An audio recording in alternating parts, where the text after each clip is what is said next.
Happy Holi সবাইকে। তো আজকের দিনটা ছিল হোলি, আর তার জন্য প্লেটে সব কালারফুল কালারের আবির রেখে দিয়েছি, যেটা আমরা খেলবো। তারপর আমরা ড্রেস পরেছিলাম, আর 1 সেকেন্ডে সমস্ত খেলা শুরু হয়ে গেল। আর আমি আর দিদি এদিকে পুরো ভূত হয়ে গেছি।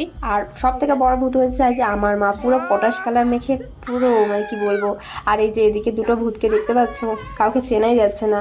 আমি বেশি খেলিনি এবার। আর তারপরে যে আমাদের বাড়ির দুটোকে, ওদেরকেও আজকে স্নান করিয়ে দিচ্ছি। দাঁড়া ওরা কি দেখি। করেছে দেখো, মানে 1 সেকেন্ডের বাহ, জন্য দেখতে পাইনি, দেখেছি খুব খাটের তলায় ভালো। ঢুকে বসে আছে।